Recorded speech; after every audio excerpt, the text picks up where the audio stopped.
Hello दोस्तों, स्वागत है आपका हमारे यूट्यूब चैनल पर जिसका नाम है फन विद केमिस्ट्री बाय दीपक प्रजापति। आज हम लोग पढ़ने वाले हैं shape of orbital and node. ठीक है, दो टर्म सीखने वाले हैं। तो सबसे पहले हम लोग जान लेते हैं नोड होता क्या है। क्या जान लेते हैं नोड होता क्या है। जैसे हमने आपको बताई थी एक डिफिनेशन ऑर्बिटल की। क्या बताई थी? ऑर्बिटल की डिफिनेशन। क्या होता था orbital? The region where probability of finding electron is maximum. ऐसा एक रीजन होता है जहां पे इलेक्ट्रॉन की पाने की प्रोबेबिलिटी क्या होती है? सबसे ज्यादा होती है। नोड क्या होता है? उसका जस्ट रिवर्स।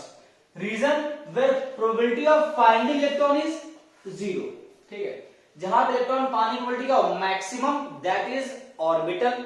और जहां पे जीरो उसे क्या बोलते हैं हम लोग? नोड बोलते हैं। ठीक है, नोड बेसिकली दो टाइप का होता है। एक होता है रेडियल नोड और एक होता है एंगुलर नोड।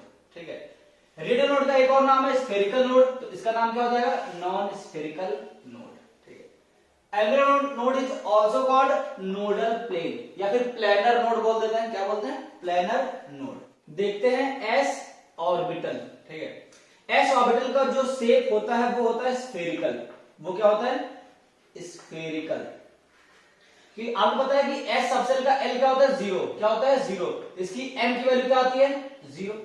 क्या आती है? एम की वैल्यू जीरो। इसका मतलब है कि एम जो रिप्रेजेंट करता था वो करता था क्या? ओरिएंटेशन। क्या करता था? ओरिएंटेशन। इसका मतलब भाई साहब इसका कोई ओरिएंटेशन नहीं है। This is non directional. This is what? Non directional in nature. ठीक है, तो देखिए ध्यान से। सपोज हमने बनाया 1s। क्या बनाया है? 1s। ये रहा आपका न्यूक्लियस और ये रहे सब इलेक्ट्रॉन के क्लाउड। ये सब क्या रहे? इलेक्ट्रॉन के क्लाउड 1s में। ठीक है, अगर हम बात करते हैं 2s की। क्या बात करते हैं? 2s की। तो ये है आपका न्यूक्लियस। ये 1s वाला पोर्शन है जो हमने अभी बनाया था पहले। और फिर ये वाला पोर्शन कौन सा है? 2s वाला पोर्शन है। देखो ध्यान से, ये पूरा मॉलिक्यूल में जो हमने 2s बनाया है उसमें आपको एक स्पेस दिख रहा होगा जहां पे कोई इलेक्ट्रॉन नहीं है। दिख रहा? तो ये जो स्पेस है जहां पे इलेक्ट्रॉन नहीं है, that space, that region is called node. यहां पे ऐसा कोई रीजन था? नहीं था। इसका मतलब 1s में कोई भी नोड नहीं है। ठीक है, अभी जो हम लोग फाइंड आउट कर रहे हैं दैट इज रेडियल नोड। अभी हम लोग जो फाइंड कर रहे हैं उसे क्या बोल रहे हैं? Radial node. से रेडियल नोड क्यों बोलते हैं? ध्यान से। सपोज ये डिस्टेंस r1 है और ये डिस्टेंस क्या आपकी? r2 है ना। तो कुछ रेडियस पे जाने के बाद, कुछ रेडियस पे जाने के बाद आपको एक ऐसा रीजन मिलता है जहां पे प्रोबेबिलिटी ऑफ फाइंडिंग इलेक्ट्रॉन क्या है? जीरो। तो कुछ रेडियस के जाने के बाद मिलता है, उसके बोलते हैं रेडियल नोड। अब देखिए 3s। अब क्या देखें? 3s।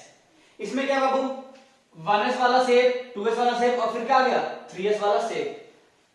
ये जो रीजन हमारा, ये रीजन और ये रीजन दोनों क्या हो जाएंगे? नोड हो जाएंगे। तो यहां पे जो नोड आया वो कितना है? Radial node 1। यहां पे जो नोड आया वो क्या है? रेडियल नोड कितना है? 2 आया। ऐसा रीजन जहां पे क्या हो? प्रोबेबिलिटी ऑफ इलेक्ट्रॉन का हो? जीरो हो। ठीक है, अच्छा अगर मैं 4s में पूछूं, क्या बता पाओगे? अगर मैं 4s में पूछूं कितना हो जाएगा? ऑफ कोर्स एक और रीजन आएगा। कितना हो जाएगा? 3 नोड। 5s में 4 नोड, 6s में 5 नोड। ठीक है, ऐसे ऐसे क्या होगा? बढ़ता जाएगा। अब मैं बात करता हूं एंगुलर नोड का। किसका बात करता हूं? एंगुलर नोड का। अगर आप किसी सर्टेन एंगल पे जाएं, क्या जाएं? किसी सर्टेन एंगल पे जाएं, क्या आपको कोई ऐसा एंगल मिल रहा है जहां पे क्या हो? Probability of finding electron zero.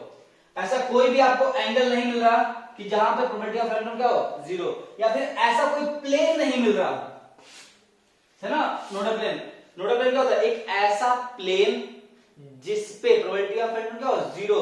कोई ऐसा प्लेन इसमें है ही नहीं। स्फीयर है ना बाबू, क्या है? स्फीयर। तो ऐसा कोई प्लेन है ही नहीं जहां पे क्या हो? प्रोबेबिलिटी ऑफ फाइंडिंग क्या हो? जीरो। तो इस केस में नोडल प्लेन क्या आ जाएगा? इसमें जीरो आ जाएगा। तो ये था कॉन्सेप्ट से निकालना। अब आते हैं फॉर्मूले पे। इसका फॉर्मूला होता है n माइनस l माइनस 1। तो रेडियल नोड का जो फॉर्मूला आ गया वो क्या आ गया? n minus l minus 1। ठीक है, एंगुलर नोड का जो फॉर्मूला आता है वो आता है सिर्फ l। क्या आता है? सिर्फ l। तो पहले हमने फंडे से निकाल बता दिया, अब देखो फॉर्मूले से। अगर 1s है, क्या है 1s का रेडियल नोड क्या हो जाएगा 1 माइनस 0 माइनस 1 कितना आ जाएगा 0, और एंगुलर नोड तो भाई साहब 0 होगा, ये भी l की वैल्यू है। 2s में देखो क्या हो जाएगा 2 minus radial node 2 minus 0 minus 1 कितना आ जाएगा 1। 3s में कितना आ जाएगा 3 माइनस 0 माइनस 1 कितना आ जाएगा 2, ठीक है। और एंगुलर नोड तो भाई साहब सब में कितना है, एंगुलर नोड सब में कितना है 0 ही है। बात आई समझ। तो आप कॉन्सेप्ट से भी कर सकते हो और फॉर्मूले से भी कर सकते हो। इन दोनों से नहीं करना तो आप भाई साहब वीडियो लास्ट में देखो, लास्ट में भयंकर सी ट्रिक बनाएंगे, देखते ही आंसर। अगर हम पी ऑर्बिटल की बात कर रहे हैं तो पी ऑर्बिटल का जो शेप होता है वो होता है डंबल। क्या होता है, डंबल शेप का होता है ये, ठीक है। डबल बी या सिंगल बी जो भी स्पेलिंग में आए, भावनाओं को समझना, ठीक है। एल इक्वल क्या होता है इसमें 0, एल इक्वल क्या होता है 0। तो m की 3 पॉसिबल वैल्यू आती है, -1, 0 और +1। ये 3 वैल्यू ही बताती हैं कि इसके पास कितने ऑर्बिटल होंगे, कितने होंगे 3। और 3 का मतलब है इसका 3 ओरिएंटेशन होगा, क्योंकि ऑर्बिटल क्या रिप्रेजेंट करता है, ओरिएंटेशन। तो 3 ओरिएंटेशन होगा, मतलब एक x ओरिएंटेशन में, एक y एक्सिस में और एक z एक्सिस में, 3 ओरिएंटेशन। देखो अगर आपने लिया x एक्सिस तो ये क्या हो जाएगा px, अगर आपने लिया y एक्सिस क्या हो जाएगा py, अगर आपने लिया z एक्सिस क्या हो जाएगा pz हो जाएगा, ठीक है। अब देखिए ध्यान से, तो अब हम लोग देखते हैं इसमें नोडल प्लेन देखते हैं। क्या देखते हैं, नोडल प्लेन, एंगुलर नोड देखते हैं, ठीक है। आपको पता है कि जो एंगुलर नोड है वो क्या होता है l के बराबर, मतलब इसका क्या होगा 1 आएगा एंगुलर नोड। देखो अगर ये px मतलब जो भी आपका इलेक्ट्रॉन होगा वो क्या होगा x एक्सिस में होगा, किस में होगा x एक्सिस में। तो जो yz प्लेन बचा, जो क्या बचा yz प्लेन, वही क्या होगा आपका नोडल प्लेन होगा, क्योंकि yz में तो इलेक्ट्रॉन होगा नहीं। अब सिमिलरली अगर y में इलेक्ट्रॉन है, किसमें y इलेक्ट्रॉन में, तो क्या होगा x और z प्लेन में क्या होगा इलेक्ट्रॉन नहीं होगा। जो नोडल प्लेन है वो क्या हो जाएगा xz प्लेन। अगर pz है बताओ क्या हो जाएगा नोडल प्लेन, जहां पे नहीं है x y में क्या इलेक्ट्रॉन नहीं है, क्या हो जाएगा नोडल प्लेन। अब देखो ये तो हमने बता दिया एंगुलर नोड। अगर रेडियल नोड निकालना होगा तो फिर क्या बताया, सपोज उसने पूछ लिया 2p है, क्या है 2p। तो 2p में अगर हमने बता दिया तो बताओ क्या होगा रेडियल नोड 2 माइनस 1 कितना हो जाएगा 0, और एंगुलर नोड पता है कितना होगा 1। एंगुलर नोड फिक्स हो गया, कितना हो गया 1। रेडियल नोड कितना हो गया 2 माइनस 1 0 कितना हो गया 0। सिमिलरली 3p हो जाएगा, क्या हो जाएगा अगर 3p आ गया तो क्या हो जाएगा रेडियल नोड 3 माइनस 1 कितना हो जाएगा 1, और एंगुलर नोड पता है कितना है। क्लियर है, फॉर्मूले से निकाल दिया हमने। नेक्स्ट देखते हैं डी ऑर्बिटल। डी ऑर्बिटल ये एल की वैल्यू क्या होती है 2 होती है, तो जो m होगा वो क्या होगा m आपको पता है क्या होता है -L2 प्लस l, क्या हो जाएगा -2 -1 0 +1 और +2 5 आएगा। इसका मतलब इसके 5 ओरिएंटेशन आएंगे, कितने आएंगे 5 ओरिएंटेशन। शेप क्या आएगा इसका डबल डंबल, क्या आएगा डबल डंबल। उस 5 ओरिएंटेशन देखो एक x y z 3 एक्सिस होती है, इसको मिला दिया क्या बन जाएगा dxy, इसको मिला क्या बन गया dyz, और इसको मिला दो क्या बन जाएगा dzx, या फिर क्या बोलते हैं dxz। इसे बोलते हैं नॉन एक्सियल, क्या बोलते हैं नॉन एक्सियल। ये एक्सिस पे नहीं होता है। दो आते हैं एक्सियल, एक आता है dx² - y² और एक आता है dz²। ये जस्ट नेम्स है जो आपको याद रखने हैं। x y, अगर आप लिखते हो dxy, इसका मतलब है किसके होगा x और y के बीच में होगा। अगर ये yz क्या हो जाएगा dyz, x और z के बीच में क्या बोल देंगे dxz, ठीक है। x और y क्या है एक्सिस पे, नाम क्या है इसका dx² - y², और ये क्या है dz²। इसका शेप थोड़ा सा अलग आपको दिख रहा होगा, डिफरेंट। ये जैसा होता है ना एक डोनट, आपने खाया होगा ना डोनट, वो ये आपको डोनट जैसा दिख रहा है, और एक क्या है z एक्सिस पे एक ऑर्बिटल है, ठीक है। एक इसका जो लोब है वो क्या है डोनट शेप में है। अब आते हैं लोग नोडल प्लेन पे, किसके पे आते हैं नोडल प्लेन पे। देखिए इसके जो इलेक्ट्रॉन्स है वो किसमें एक्स वाई प्लेन में है, किसमें एक्स वाई प्लेन में। तो कहां पे नहीं होगा ऑफ कोर्स वाईजेड प्लेन और एक्सजेड प्लेन में इलेक्ट्रॉन्स नहीं होंगे। तो इसमें क्या आ जाएगा दो नोडल प्लेन आएगा, क्या हो जाएगा दो नोडल प्लेन, जिसका नाम क्या हो जाएगा वाईजेड एंड जेड एक्स या फिर एक्सजेड। क्लियर है। देखो इसमें जो इलेक्ट्रॉन वो कहां पे है डी वाईजेड में है। बताओ नोडल प्लेन कहां पे आएगा ऑफ कोर्स एक्स जेड, और कहां पे आएगा एक्स वाई में, ठीक है। जो नाम लिखा है उसके अलावा जो दो बच गए, देखो एक्स जेड है तो जो नोडल प्लेन आएगा क्या हो जाएगा एक्स वाई और क्या हो जाएगा वाई जेड। ठीक है कि 3 प्लेन है, एक्स जेड में इलेक्ट्रॉन है तो बाकी 2 प्लेन में नहीं होगा। इसमें देखो कहां पे है nodal plane 45 degree to X and Y axis. ठीक है 2 नोडल प्लेन आएगा, कितना है नोडल प्लेन 2, कहां पे 2 nodal plane 45 degree axis. Clear. इसमें नोडल प्लेन भाई साहब नहीं होता, ध्यान रखना काफी इंपॉर्टेंट है। इसमें ऐसा कोई प्लेन नहीं, क्योंकि ये हो गया ना डोनट हो गया तो किसी भी प्लेन से काटो क्योंकि स्फेरिकल सरफेस हो गया, क्या होगा आपको नोडल प्लेन नहीं मिलेगा, आपको कहीं नहीं इलेक्ट्रॉन मिल जाएगा। तो इसमें जो होता है वो होता है नोडल कोन। एक नया वर्ड आया है कोन, एक ऐसा बनता है ठीक है कोन, जिसमें आपके क्या हो गए प्रोबेबिलिटी ऑफ इलेक्ट्रॉन क्या होगा 0। तो इसमें ध्यान रखें नोडल प्लेन नहीं होता, क्या बोलते हैं उसे नोडल कोन बोलते हैं। क्या बोलते हैं नोडल कोन एग्जिस्ट करता है, नोडल प्लेन एग्जिस्ट नहीं करता है। ठीक है ये था इसका शेप।